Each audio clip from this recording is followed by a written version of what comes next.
Cheryl from Cruising Canadians here, and I just wanted to talk a little bit about what we learned while we were traveling in Europe this past October.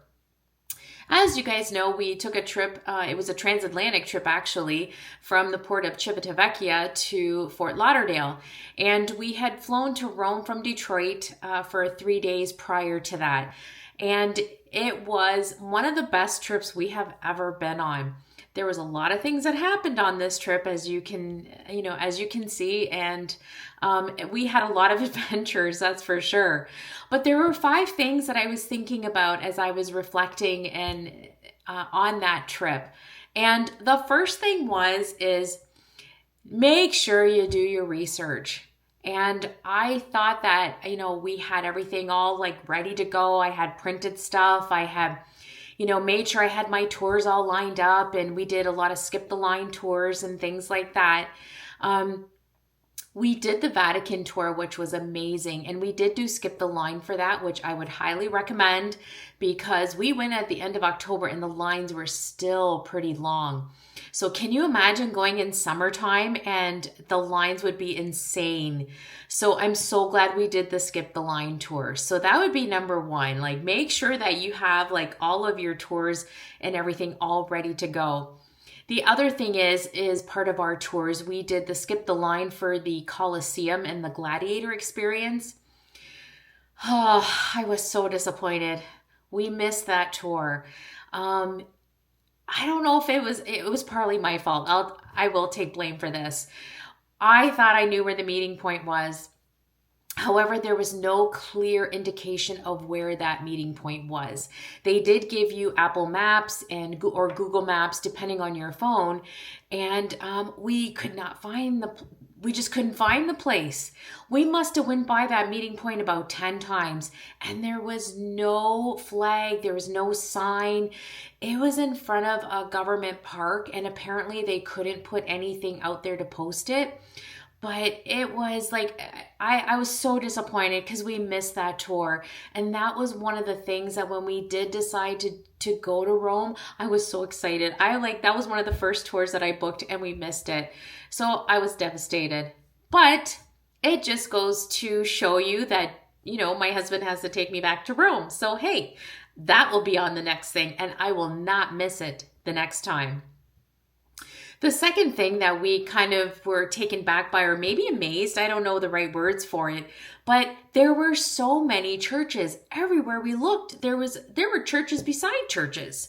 And it was just amazing, like just to be able to go into these churches and to see the artwork and the beautiful sculptures and things like that.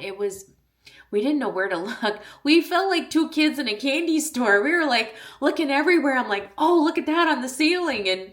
And my husband was like, he was just like, I think his mouth was open the whole time. Like we just couldn't believe how stunning and beautiful it was. And we were laughing because I was saying, and I'm like, there's as many churches on a street corner in Italy as there are Tim Hortons in Canada. And so we were laughing because I'm like, everywhere you go, oh, there's a church.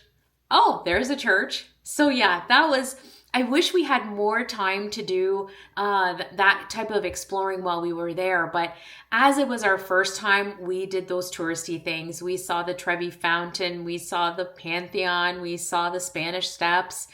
And, we attempted to see the Colosseum. But hey, we can go back and do it again. So the third thing that we were kind of like, I was more shocked than my husband was, is that we couldn't find bathrooms. They were in restaurants, obviously, but like just a public restroom, they kind of frowned on you if you went in there to use the bathroom in the restaurant. But we used it. There's no toilet seats on the toilet. It was just a rim. And I couldn't believe it. I was like, okay, where's the toilet seat? Am I in the wrong bathroom? At first, I thought I was in the men's room and not the ladies' room. But there's a lot of unisex bathrooms, so anybody could use it. So yeah, I was kind of shocked and I was just kind of thinking, I'm like, how am I going to go to the bathroom? I can't squat. And so we often would go back to our hotel. It was annoying, but our hotel was in another good location so that it was pretty central. We could just kind of 5-minute walk, we were back at our hotel. So that's another thing you might want to consider is when you are in Rome, location, location, location. Having a good hotel room can make or break your experiences for sure. And even our hotel room didn't really have a sign on the outside of it. Had I been navigating the streets and trying to find it on my own, I never would have found it. We would have probably walked by it 10 times like we did the Coliseum meeting point. You don't know.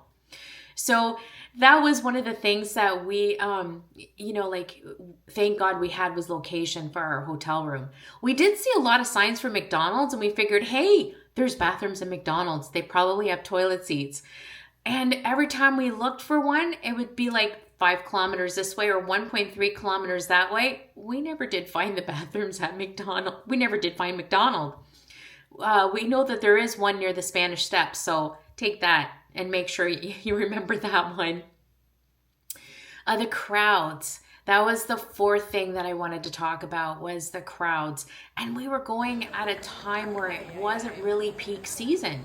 So there were people everywhere, like everywhere.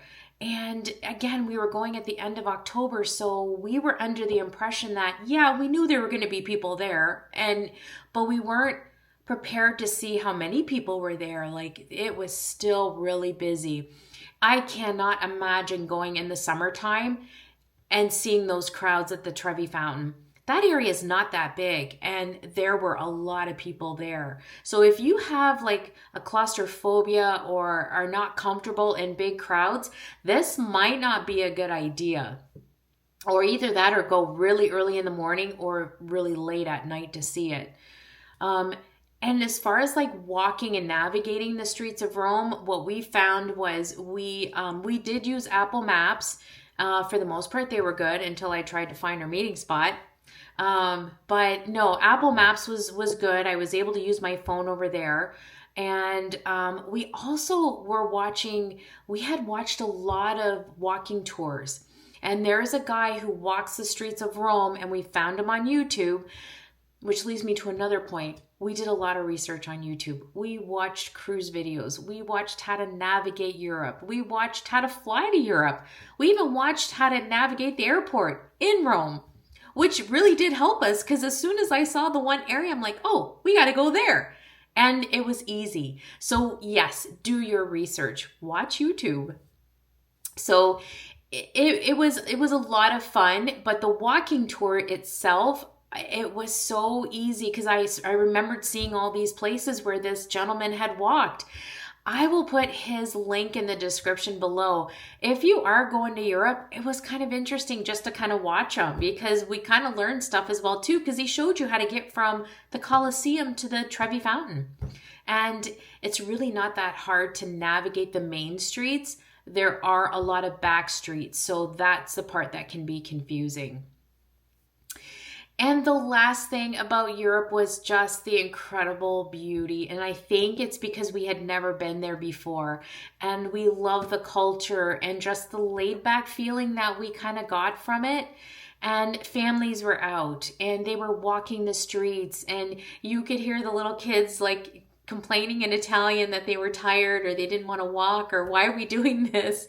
And it was just families getting together and it was really, really nice. And it's something that we don't see in North America a lot.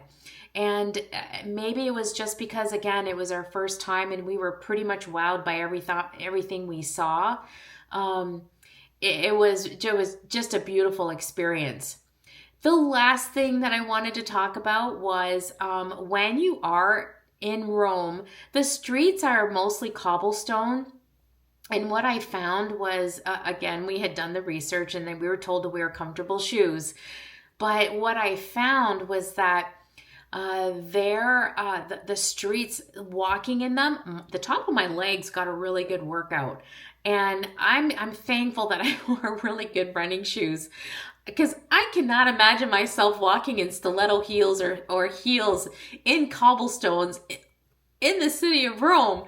But some of these Italian ladies, man, they can walk in stiletto heels and look fabulous. And not this girl. I could not walk in heels in cobblestones. I'd be on the ground. So most of the time, like, we just wore our comfortable shoes, and that, that really, we were just tourists. We were just two kids in Rome, and we loved every minute of it. It just goes to show you that going out of your comfort zone can be a beautiful thing, and life is short. Take the trip. Have a great day, you guys, and travel safe.